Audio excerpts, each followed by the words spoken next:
අයිබෝන් ඔබ සැමට සුබාලුත් අවුරුද්දක් වේවා. ඉතින් අද අපි කතා කරන්නේ රෝගියෙක් වශයෙන් ඔබට තියෙන අයිතිවාසිකම් මොනවද කියලා. ඔයාලා අහලා ඇති බුදු ධර්මයේ බුදුරජාණන් වහන්සේ දේශනා කළා තියෙනවා ආරෝග්‍ය පරමාලාභා කියලා. ඒ කියන්නේ නිරෝගීභාවය තමයි පරම ධනය කියලා. ඉතින් කොච්චර නිරෝගීභාවය පරම ධනය වුණත් අපිට උපතේ ඉඳලා විපතේ වෙනකම්ම අපි කොයිතරම් නිරෝගීව ඉන්න උත්සාහ කළත් යන්න වෙන අනිවාර්යෙන් යන්න වෙන තැනක් තියෙනවා. ඒ තමයි රෝහල. ඒ වගේම ජීවිතේ එකපාරක් හරි හැම කෙනෙක්ටම මේ ලෝකේ ඉපදුන හැම කෙනෙක්ම වෛද්‍යවරයෙක් මුණ ගැහෙන්න සිද්ධ වෙනවා. යම්කිසි ප්‍රතිකාරයක් හෝ තමයි තියෙන රෝගාබාධයක් සම්බන්ධව. ඉතින් ඔයාට මට රෝගියෙක් විදියට අනිවාර්යයෙන්ම අපි සාමාන්‍ය නිරෝගී තත්ත්වෙ ඉඳලා රෝගී තත්ත්වයකටපත් වුණාම අනිවාර්යයෙන්ම අපි මානසිකව හෝ සහ කායිකව දුර්වලතාවයකටපත් වෙනවා. එතකොට අපි දන්නවා අපි සාමාන්‍ය ජීවිතයේදී අපි කතා කරනවා මානව අයිතිවාසිකම් කියලා විෂයක් සම්බන්ධව. එතකොට මානව අයිතිවාසිකම් කියන විෂයේ ප්‍රධාන අංගයක් තමයි රෝගීන්ගේ අයිතිවාසිකම් කියන එක. අවසනාවකට ලංකාවේ තාම කිසිම නීතිමය ප්‍රතිපාදනයක් නැහැ රෝගීන්ගේ අයිතිවාසිකම් පිළි අරගෙන තහවුරු කරපු. නමුත් අපි ලෝකයේ තියෙන දියුණු රටවල් දිහා බැලුවොත් අපි උදාහරණ ලෙස ගනිමු එක්සත් රාජධානිය සහ ඇමරිකා එක්සත් ජනපදය. එම රටවල් වල ඔවුන්ගේ සෞඛ්‍ය සේවයේ ව්‍යවස්ථා සහ වෙනත් පනත් මගින් රෝගීන්ගේ අයිතිවාසිකම් පිළිබඳව පිළි අරගෙන තහවුරු කරලා තියෙනවා. ඉතින් මෙහිමයි ලංකාවේ එහෙම පිළි අරගෙන තහවුරු කරපු පනත් නැති වුණත් දැන් රෝගියෙක් කියන කෙනා මුන් රටේ හිටියත් රෝගියෙක්මයි. එතකොට ජාත්‍යන්තර වශයෙන් පිළිගත් නීති රාමු පද්ධතියක් තියෙනවා නම් පිළි අරගත්ත රෝගීන්ගේ අයිතිවාසිකම් ගැන අපි කතා කරනවා නම් ඒවා ලංකාවේ සිටින රෝගියෙක්ට උනත් එක හා සමානවම පිළි අරගන්න සිද්ධ වෙනවා. මොකද මම අර ඉස්සෙල්ලා කිව්වා වගේ රෝගියෙක් කියන්නේ රෝගියෙක්. ඒක භූගෝලීය වශයෙන් හෝ දේශපාලනීය වශයෙන් බෙදා වෙන් කරන්න බෑ. හැම කෙනාටම එක වගේම අයිතියක් තියෙන්න ඕනේ. ඉතින් අපි බලමු උදාහරණයක් විදිහට එක්සත් රාජධානිය කොහොමද මේ රෝගීන්ගේ අයිතිවාසිකම් පිළිබඳ මොන වගේ නීති පද්ධතියද නිර්මාණය කරලා තියෙන්නේ කියලා. ඔයාලා දන්නවා එක්සත් ජනපදයේ නැත්නම් එංගලන්තයේ තියෙන NHS එක. ඒ තමයි National Health Service එක. ජාතික සෞඛ්‍ය සේවය. එතකොට NHS එකේ ව්‍යවස්ථාවෙන් සහ එයාලගේ සෞඛ්‍ය ව්‍යවස්ථාවෙන් සහ යම් පනත් උදාහරණයක් විදියට එයාලගේ Human Rights Act එක තියෙනවා. ඒ කියන්නේ මානව අයිතිවාසිකම් පනත. ඊළඟට Data Protection Act එක. දත්ත ආරක්ෂා කිරීමේ පනත. සහ Mental Health Act. මානසික සෞඛ්‍ය පිළිබඳ පනත. ඔය වගේ පනත් මගිනුත් රෝගීන්ගේ අයිතිවාසිකම් පිළි අරගෙන තහවුරු කරලා තියෙනවා. ඉතින් ඇමරිකා එක්සත් ජනපදයේ ගත්තත් ඒ වගේ තමයි යම් පනත් මගින් රෝගීන්ගේ අයිතිවාසිකම් පිළි අරගෙන තහවුරු කරලා තියෙනවා. ලංකාවේ දැනට මම දැනගත්ත විදියට කෙටුම්පත් සම්පාදනය කරලා තියෙනවා. පාර්ලිමේන්තුවට ඉදිරිපත් කරලා තියෙනවා. හැබැයි ඒවා පිළි අරගෙන තාමත් තහවුරු කරලා නැහැ. මම අද කරන වීඩියෝවේ එක අරමුණක් තමයි ඔයාලට මතක ඇති පහුගිය වීඩියෝ දෙකේ මම කළේ සෞඛ්‍ය ශාස්ත්‍රයේ කාන්තාවන්ට සිදුවන අපයෝජන පිළිබඳව තමයි මම කතා කළේ. ඉතින් ඔය වගේ අපයෝජන සහ රෝගීන්ට අනවශ්‍ය පීඩන බලපෑම් ඇති වෙන්න ලොකුම හේතුවක් තමයි අපේ ලංකාවේ හරියට නීතිමය රාමුවක් නැතිකම රෝගීන්ගේ අයිතිවාසිකම් තහවුරු කරලා. ඉතින් මම අර කිව්වා වගේ සාමාන්‍ය තත්ත්වයේ ඉන්න කෙනෙක් තවත් කියන්නේ ඉන්නවට වඩා අසන තත්ත්වයකටපත් වෙනවා රෝගීභාවයකටපත් වුණාම. එතකොට එයාගේ වටේ එයාගේ පවුලේ අය නෑදෑ හිත මිතුරුන් ඉන්නවද නැද්ද කියන එක ඇත්තටම එච්චර වැදගත් වෙන්නේ නැහැ. එයාට මොකද සමහරක් ප්‍රතිකාර වලට එහෙම යොමුවන් වෙන්නේ තනියම. කවුරුවක්වත් එන්නේ නැහැ. අපි කියමු ශල්‍ය කර්මයකට භාජන වෙනවා. කවුරු හරි තව කෙනෙක් එන්නේ නැහැ මේ එයාගේ තනියට. එතකොට කාන්තාවක් වුණාම සමහරක් වෙලාවට හිතා ගන්න බැරි දේවල් වලට මුහුණ දෙන්න වෙච්ච අවස්ථාවල් පිළිබඳව අපිට ඇහිලා තියෙනවා. එයාලගේ අත්දැකීම් ගැන කතා කරනවා. ඉතින් අපි දැන් කතා වුණානේ මේ රෝගීන්ගේ අයිතිවාසිකම් පිළිබඳව. ඉතින් ඔය වගේ කතා කරද්දී බොහොම මේ අපිට හුරු පුරුදු ඇහෙන මේ වදනක් තමයි medical negligence and malpractice කියන එක. ඒ කියන්නේ වෛද්‍ය නොසැලකීම සහ මේ අවභාවිතා. ඒ කියන්නේ හරියට මේ ලැබෙන්න ඕන ප්‍රතිකාර ඖෂධ ලබා දෙන්නේ නැතුව වෛද්‍යවරයාගේ නිසි අවධානය රෝගියාට ලැබෙන්නේ නැති වුණාම වෙන ප්‍රශ්න. අපේ රටේ ඔය වගේ ප්‍රශ්න නැතුව නෙවෙයි. හැබැයි වෙලා තියෙන්නේ අර මං කිව්වා වගේ හරියට නීති ප්‍රතිපාදනයක් නැති නිසා ඕවා ඉස්සරහට එන්නේ නැහැ ඔය වගේ ප්‍රශ්න. ඒවා එතනින්ම එක්කෝ රෝහල ඇතුළෙම ඒවා මේ වහලා දානවා. එහෙම නැත්නම් ගොඩක් අයට මේ පිළිබඳව කිසි මේ දැනුමක් නැහැ. ඒක නිසා මේ ඒක ප්‍රයෝජනට අරගෙන ඒ කෙනෙක්ගේ ඒ තියෙන නොදැනුවත්භාවයේ ප්‍රයෝජනට අරගෙන ඒක මේ කේස් එකක් විදියට ඩෙවලොප් වෙලා මේ ඒකට සාධාරණයක් ඉටු වෙන විදිහේ එච්චර දුර යන්නේ නැහැ. අපි දන්න විදිහට ලංකාවේ එකම එක කේස් එකයි එහෙම උනේ. ඒ කියන්නේ සුහානී අල්සකුල්රත්න කියලා දැරියක් ඩොක්ටර් ප්‍රියානි සොයිසට එරෙහිව. ඒ කියපු කේස් එක විතරයි. ඒ වුණත් අන්තිමට ඩොක්ටර් ප්‍රියානි සොයිසා එතනත් උනේ මෙඩිකල් නෙග්ලිජන්ස් කියන එක. මම වැරදි නැත්නම් එම කුඩා දැරිය නවලෝක රෝහලේ ප්‍රතිකාර ගන්නකොට ප්‍රියානි සොයිසා දොස්තර මහත්මියගේ අධීක්ෂණය යටතේ නමුත් එම දොස්තර මහත්මිය මේ නිසි පරිදි අවධානය යොමු කළා හරි වෙලාවට හරි ප්‍රතිකාර නොදීම හේතුවෙන් එම දැරිය මිය ගිහින් තිබුණා. ඒත් ඒ නඩුව දිගින් දිගටම යනකොට කොහොම හරි අපේ තියෙන නීති රාම්‍යයේ දුර්වලතාවය නිසා එම වෛද්‍යතුමිය එම මේ නඩුවෙන් නිදහස් වුණා. ඉතින් ඔය දේවල් නිසා මිනිස්සු ඇත්තටම කියන්නේ වන්දි නඩුවකට යන්න පුළුවන් දැන් ලංකාවේ. එහෙම මොනවා හරි ප්‍රශ්නයක් වුණොත් ඒත් ඉතින් අර මේ ඕවා ඩිරෙක්ට්ලි ඇඩ්‍රස් කරන්න හරියට ඒ වෙන medical negligence නැත්නම් malpractice එහෙම නැත්නම් මේ violation of patients rights ඔය වගේ දේවල් තාම ලංකාවේ හරියට ඒ ගැන සාකච්ඡා කෙරිලා එහෙම කාගේ හරි රෝගියෙක්ගේ අයිතිවාසිකම් කඩ වුණාම ඒ පිළිබඳව ඇක්ෂන් ගන්න දේවල් තාමත් හරියට ලංකාවේ සිද්ධ වෙන්නේ නැහැ.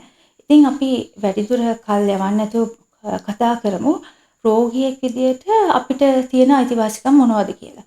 ඔයාලා දන්නවා ලංකාවේ තියෙන නිදහස් සෞඛ්‍ය සේවයක්. එතකොට ශ්‍රී ලංකාවේ පුරවැසියෙක් විදියට අපි හැමෝටම අයිතියක් තියෙනවා මේ නිදහස් සෞඛ්‍ය සේවයේ ප්‍රතිලාභ ලැබීමට. ඒ කියන්නේ අපිට ලෙඩක් දුකක් හැදුනම අපි හැමෝටම ශ්‍රී ලාංකික පුරවැසියෙක් විදියට අයිතියක් තියෙනවා රජයේ රෝහලකට ඇතුල් වෙලා අපේ ඒ තියෙන ලෙඩ රෝග වලට ප්‍රතිකාර ගන්න අයිතියක් තියෙනවා. එතකොට ඒ පිළිබඳ මේ කාටවත් බාධා කරන්න අපිට ප්‍රතිකාර ලබා දෙන එක ප්‍රතික්ෂේප කරන්න එහෙම කරන්න බෑ. මොකද ඒක අපි ශ්‍රී ලාංකික පුරවැසියෙක් විදියට අපිට තියෙන අයිතිවාසිකමක්.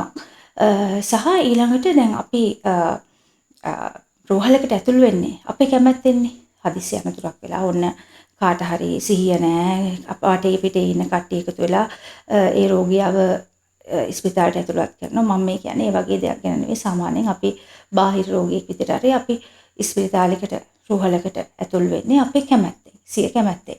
එතකොට අපි කැමති නැත්තම් එම රෝහලෙන් තවදුරටත් ප්‍රතිකාර ගන්න අපිට එම රෝහලෙන් පිටව යන්නත් අයිතිවාසිකමක් තියෙනවා. හැබැයි මෙන්න මෙහෙම දෙයක්ත් තියෙනවා. අපි කියමු ඔයා රෝගියෙක් විදියට එම රෝහලට ඇතුළු වෙනවා. දැන් ඔයාගේ රැකවරණය, ඔයාගේ ආරක්ෂාව සහ ඔයාගේ සෞඛ්‍ය තත්ත්වය පිළිබඳ වගකීමක් එම රෝහලේ කාර්ය මණ්ඩලය සහ අදාළ වෛද්‍යතුමාට සතු වෙනවා. එතකොට එයාලා ඒ වගකීමෙන් නිදහස් වෙන විදිහේ ලිපි ලේඛන කටයුතු තියෙනවා. ඉතින් ඒ දේවල් ඒ අදාළ ලිපි ලේඛන කටයුතු කරලා ඔයාව නිදහස් කරන්න එයාලට පුළුවන්. නැතුව කාටවත් බෑ ඔයාව බලෙන් දැන් ඔයා තවදුරටත් ඒ රෝහලේ රැඳී සිටින්න, ඒ රෝහලේ ප්‍රතිකාර ගන්න කැමති නැත්නම් බලෙන් තියාගන්න කාටවත් බෑ.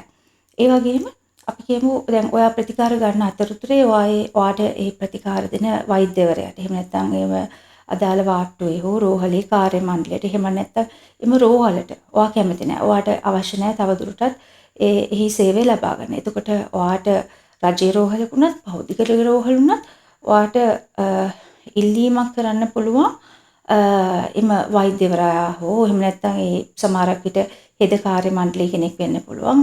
ඒ කෙනාගේ සේවය ඔයාට දෙන්න එපා වෙන කෙනෙක් ඒ වෙනුවට දෙන්න කියලා ඔයාට ඉල්ලීමක් කරන්න ඔයාට අයිතියක් තියෙනවා.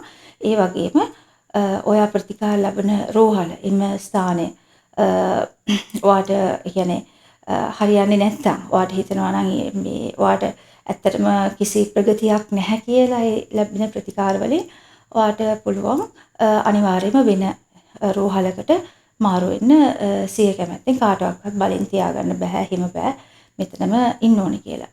ඊළඟ දේ තමයි ඔයා රෝගියෙක් විදියට ඔයාට අයිතියක් තියෙනවා ඔයාට තියෙන රෝග තත්ත්වය ගැන හරි හැටි යථාර්ථය දැනගන්න. ඔයාට පුළුවන් වෙන්න ඕන ඔයාට අයිතිවාසිකමක් තියෙනවා අදාළ වෛද්‍යවරයාගෙන් සහ රෝහලේ කාර්ය මණ්ඩලයෙන් මට මොකද වෙලා තියෙන්නේ මට මොකද්ද තියෙන ලෙඩේ මොනවද රෝග විනිශ්චය මට දුන්න ප්‍රතිකාර මොනවද දෙන්න තියෙන ප්‍රතිකාර මොනවද මට දුන්න ඖෂධ මොනවද දෙන ඖෂධ මොනවද ආදී වශයෙන් ප්‍රශ්න කරලා අහන්න. එතකොට එයාලට බෑ ඇයිවා දොස්සරද ඇයිවා දැනගෙන මොනවා කරන්නද ඒ වගේ අර ඔයාට සමච්චල් කරලා උපහාසාත්මකව ඒ විදිහට මේ පිළිතුරු දෙන එක මග අරින්න කරන්න බෑ. රෝගියා විදිහට ඔයාට සියලු අස්තිවාසිකම් තියෙනවා. තමාට තියෙන රෝගය සහ එම රෝගයට දෙන ප්‍රතිකාර ඖෂධ පිළිබඳව දැනගන්න. ඊළඟට රෝහලේ කාර්ය මණ්ඩලයේ බැඳී සිටිනවා සෑම කෙනෙක්ටම එක හා සමානව සැලකන්න. රෝහලක් වුණාම එතනට එනවා විවිධ ජාතීන් වල විවිධ ආගම් වල එතකොට ස්ත්‍රී පුරුෂ එතකොට ළමයින් බාල මහලු ওই විදිහට එක එක වෙනස්කම් ඒ කියන්නේ මම කිව්ව වෙනස්කම් සහ වෙනත් වෙනස්කම් අපි දන්නවා සමහරක් ඉන්නවා ලිංගික සංක්‍රාන්තිකයන් එනවා එතකොට එක එක ගති පැවතුම් තියෙන කට්ටිය එනවා ඒ කවුරු වුණත් ඒ හැමෝටම එක හා සමානව සලකන්න ඕන එක්කෙනෙක් හොඳට ඇඳගෙන කාර් එක කාවා කියලා හරි තව එක්කෙනෙක් හරියට ඇඳුමක් අඳින්න නැතුව පිළිවෙලට මනුෂ්‍ය බස් එකේ නැගලා හරි පයින් ඇවිදගෙන ආවා කියලා හරි මෙයාට වෙන විදියකට බොහොම පහත් විදිහට සලකලා කාර් එකේ ආව මනුස්සයට හොඳින් සලකන්න එහෙම කරන්න බෑ. සහ තමන්ගේ දැන හැඳුනුම්කම් උඩ සලකන විදිය තීරණය කරන්න වෛද්‍යවරයා ඇතුළු රෝහලේ කාර්ය මණ්ඩලයට කරන්න බෑ. මට මතක් වෙනවා මම ඉස්පිතාලේ නමත් එක කියන්නම්. ඔයාලා අහලා ඇති ඔය ගෝල්ඩන් කී කියලා හොස්පිටල් එකක් තියෙනවා රාජගිරියේ. දැන් කාලයකට කලින් මම ડોක්ටර් කෙනෙක්ව channel කරන්න මම ගියේ මම ඔෆිස් එකේ ඉන්න අතරේ තමයි අපොයින්ට්මන්ට් එක දාලා ගියේ. ඉතින් ගියාම දැන් මම මේ සල්ලි ගෙවලා ගියපු එක මට එළියේ ඉන්න සිද්ධ වුණා. ඒ ડોක්ටර්ගේ යාළුවෝ කට්ටියක් තමයි දැන් මගේ නම්බරේට පිටිපස්සෙන් හිටියේ.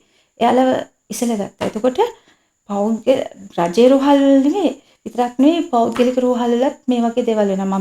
මම ඔබ්ජෙක්ට් කළා. එහෙම කරන්න බෑ. මොකද මගේ කාලේ මට වටින නිසා.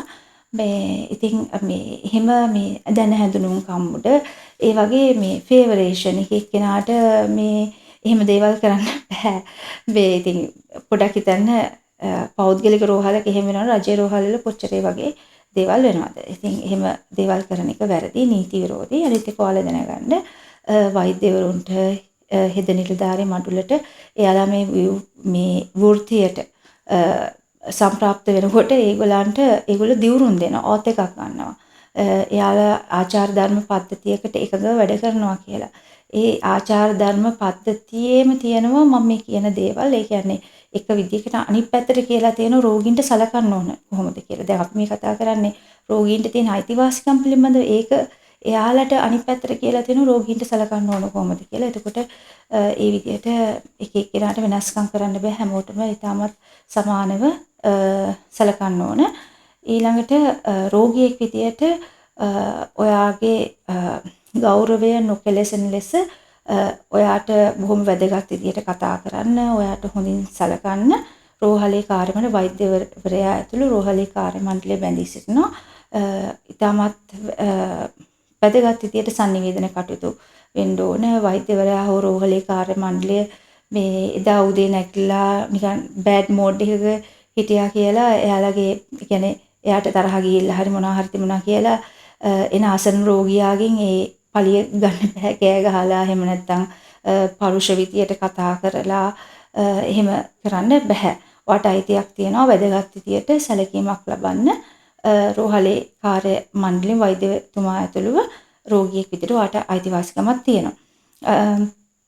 ඊළඟට මම කතා කරන්නේ මේ ඔයාලගේ data ගැන. අපි දන්නවා දැන් මේ රෝහලක දැන් රෝගීන් පිළිබඳ අපි ඒවට කියන්නේ බොහොම මේ සංවේදී දත්ත කියලා. sensitive data කියලා කියන්නේ. එතකොට මේ ඒවා මේ personal data පෞද්ගලික දත්ත. එතකොට රෝහලකට බෑ එම දත්ත තෙවන පාර්ශ්වයක් සමග බෙදා හදා ගන්න හෝ එහෙම දත්ත විකුණන්න. විශේෂයෙන්ම ඔය ඖෂධ සමාගම් වලට වෙන වෙන සමාගම් වල රෝගීන්ගේ දත්ත පරිහරණය කරන යාලට බෑ ඒ දත්ත විකුණන්න රෝගීන්ගේ අදාළ රෝගියාගේ අවසරයෙන් තොරව.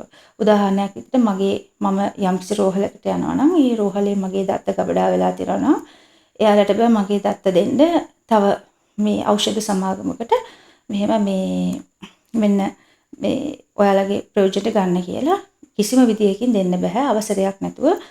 ලංකාවේ දැන් PDP Act එකක් තියෙනවා personal data protection. එතකොට මේ ඇක්ට් එකනොත් කියන්නේ පෞද්ගලික දත්ත මේ ආරක්ෂා කිරීමේ පනතක් ඒකෙනුත් තහවුරු කරලා තියෙනවා. කෙනෙක්ගේ පෞද්ගලික දත්ත එහෙම අවසරයකින් තොරව තවත් පාර්ශවවලට දෙන්න බෑ කියන එක. ඔයාලට මතක ඇති මේ කාගිස් බැංකුව ওই විදියට යාළගේ පාරිභෝගිකයන්ගේ පෞද්ගලික දත්ත බොහොම මේ වගකීමකින් නොමැතිව කරපු ළඟදී සිද්ධ වුණා අපි හැමෝම දන්නවා. ඉතින් කාගිස් බැංකුව ගැන වෙනම වීඩියෝ එකක් කරන්න ඕන. මොකද මට තියෙන හොඳ එක්ස්පීරියන්ස් එකක් මේගොල්ලන් මේ කරපු දේවල් එක්ක. මේ කාගිස් බැංකුව ගැන ඉතින් සුපර් මාකට් එකක් කරපු අය මේ බැංකුවක් වගේ දෙයක් ඒ වගේ මේ ඉතාමත් මේ සීරියස් බිස්නස් එකක් කරන්න ගියාම ඕක තමයි වෙන්නේ. අපි ඒක ගැන වෙනම කතා කරමු කාගිස් බැංකුව ගැන. යාලට ඕක නෙවෙයි ඕක විතර නෙවෙයි සෑහෙන යාලගේ තියෙන ප්‍රශ්න ටිකක්. ඉතින් මේ දැන් අපි කතා කරේ මේ personal data protection එක ගැන කතා කරේ. මම අර කිව්වා වගේ ඔයාලගේ සංවේදී දත්ත අනවශ්‍ය විදියට පරිහරණය කරන්න රෝහලට කිසිම අයිතියක් නැහැ රෝගීන්ගේ අවසරයකින් තොරව. ඊළඟට රෝගියාට එයාගේ මේ රිපෝට්ස් එයාට ඇක්සස් කරන්න, එයාට බලන්න, එයාට නිවැරදි තීරණ ගන්න ඒවට රෝගියාට අයිතිවාසිකමක් තියෙනවා. කිසිම විදියකින් රෝහලට බෑ ප්‍රතික්ෂේප කරන්න මොනවා හරි යම්කිසි වෛද්‍ය පරීක්ෂණයක් කළා නම් රෝගියා කියනවා මට මේක පොඩ්ඩක් මේක බලන්න ඕන, මට සෙකන්ඩ් ඔපිනියන් එකක් ගන්න හරි මොනවා හරි යම් දෙයකට මට මේ මගේ අදාළ දත්ත මට බලන්න ඕන කියලා කියනවනම් රෝහලට කියන්න බෑ, දෙන්න බෑ. ඒක ડોක්ටර්ට විතරයි බලන්න පුළුවන්. එහෙම කියන්න බෑ. රෝගියාට අනිවාර්යයෙන්ම අයිතිවාසිකමක් තියෙනවා. මේ දැන් නම් ඇත්තටම ගොඩක් අඩුයි. ඒත් මට මතකයි දැන් කාලයකට කලින් වෛද්‍යවරුන් සමහරක් කට්ටිය හිටියා මේ රෝගීන් ප්‍රශ්න අහනවට කැමති නැහැ. එයාලා මෙහෙම ටිකක් අමුතු විදිහට බලනවා. "ඇයි ඔයා දොස්තර වෙන්නද හදන්නේ?" ඒ වගේ. හැබැයි මෙන්න මෙහෙම දෙයක් තියෙනවා. දැනගන්න හැමෝටම ડોක්ටර් කෙනෙක් වෙන්න ඉගෙන ගන්න බැරි වුණාට දැන් අපි අතර ඉන්නවා කට්ටිය A level බයෝ ස්ට්‍රීම් මේ බයෝ වල වෙනකම් කරලා ඊට පස්සේ එයාලට මෙඩිකල් කොලෙජ් හරි ඒගොල්ලන්ට ડોක්ටර් කෙනෙක් වෙන්න කිසි ආසාවක් නැහැ. එතකොට මේ වෙන මේ ඒගොල්ලන්ට ඒ අවස්ථාව එක්ක එයාලට අදාළ ලකුණු නැහැ. එතකොට එයා වෙන තැනකින් ඉගෙනගෙන වෘත්තිකයෙක් වෙනවා. ඒ කියන්නේ නූගත් නෙවෙයිනේ උගත් කෙනෙක්. ඊළඟට තව කට්ටියන හරි උසස් පිළින් නවත්තන ඒත් යම් කිසි උගත්කමක් තියෙනවා. ඉතින් මේ හැමෝම එහෙම නූගත් ලෙවල් එකට දාලා සලකන්න හොඳ නැහැ. හුඟක් දොස්තරලා දැන් එහෙම නැහැ. රෝගියත් එක්ක ඒ තොරතුරු ඩිස්කස් කරලා බෙදා ගන්නවා. සමහරක් ડોක්ටර්ස්ලා ඉන්නවා කැමති නැහැ මේ රෝගීන් ඒ වගේ වැඩිදුර ප්‍රශ්න අහනවට. ඊළඟට මට ගොඩාක් වැදගත් දෙයක් කියන්න තියෙනවා. මේ ප්‍රශ්නේ මේ දැන් අවුරුදු කීපයකට කලින් නම් ලොකුවට ගියේ ප්‍රශ්නයක් වෙලා මේ පැතිරලා තිබුණේ ඉන්දියාවේ අපේ හා පැත්තේ රටේ. දැන් ලංකාවෙත් මේක අපි කියන්නේ ගජරාමයට වෙන බිස්නස් එකක්. මේ වෙලා තියෙන්නේ වැඩිය මේක ජනමාධ්‍ය වලින් තාම මේ ඔය මේ කේසස් එළියට ඇවිල්ලා නැහැ. හැබැයි වෙන්නේ නැත්තේ නෑ. මේ ළඟදිත් අපිට ආරංචියක් ආවා මේ බොරැල්ල ප්‍රදේශයේ පෞද්ගලික රෝහලක කොහොමද ඒ ළමයාගේ ඒ පොඩි ළමයි වැඩිහිටියෙක් ළමයෙක් කියලා නැහැ. ඔයාලා සමහරක් දැම්ම දන්නවා. ඉතින් මම මොනවද කතා කරන්නේ? මම මේ කියන්නේ අවයව ජාවාරම ගැන. මිනිස් අවයව ජාවාරම ගැන. ඉතින් මේ හුඟක් මේ දැන් ඕක වෙන දෙයක්. හැබැයි රෝගියෙක්ට අයිතිවාසිකම තියෙනවා තමන්ගේ ශරීරයේ යම් අවයවයක් අයින් කරනවා නම් ඒ පිළිබඳව දැනගන්න. රෝගියාගේ අවසරයකින් තොරව කිසිදු ශාරීරික අවයවයක් ඉවත් කරන්න බෑ. අපි කියමුකෝ දැන් ඇක්සිඩන්ට් වෙලා එකක් වෙලා එක්කෙනෙක්ගේ අතක් හරි කකුලක් හරි කපන්න වෙනවා කියලා. අර මනුස්සයාට සිහිය ඇවිල්ලා බලනකොට අත නැහැ කකුල නැහැ එහෙම බෑ. එයාට එයාගේ බාරකාරයෙක්ට හරි එයාට හරි ඒක දන්වලා තමයි ඊළඟ ස්ටෙප් එකට මේ යන්න ඕන. එයාගේ ඒ කියන්නේ එයාගේ අවසරය තියෙන්න නැතුව මේ එයාගේ අවසරයක් නැතුව කකුල නැහැ කොහෙද කකුල හොයාගන්න නැහැ මොකද උනේ එහෙම බෑ. ඒක නිසා මේ ගොඩක් පරිස්සම් වෙන්න ඕන දෙයක් ඔයාලා රෝහලකට ඇතුළු වුණාම ওই පිළිබඳව මේ අවයව කිව්වම ශාරීරික අවයව පමණක් නෙවෙයි රුධිරය සහ මිනිස් පටක ඔයාලා දන්නවනේ DNA කියලා අපි කතා කරනවා දැන් ශුක්‍රාණු බැංකු තියෙනවා. ඉතින් ඔය වගේ ඒක ටිකක් ගැඹුරු මාතෘකාවක්. ඔය මේ DNA සම්බන්ධ ජෙනටික් සම්බන්ධව කතා කරනවා නම් ඉතින් මේ ඒ වගේ දේවල් දැන් ලංකාවෙත් වෙනවා. ඒක නිසා ඒ ගැන ගොඩක් අවධානයෙන් ඉන්න. කෙසේ වෙතත් රෝගියෙක්ගේ අවසරයකින් තොරව කිසිම විදියකින් ශාරීරික අවයවයක් ඉවත් කරන්න බෑ රෝහලක වෛද්‍යවරයෙකුට හෝ එහි සිටින කිසිදු කාර්ය මණ්ඩලයකට.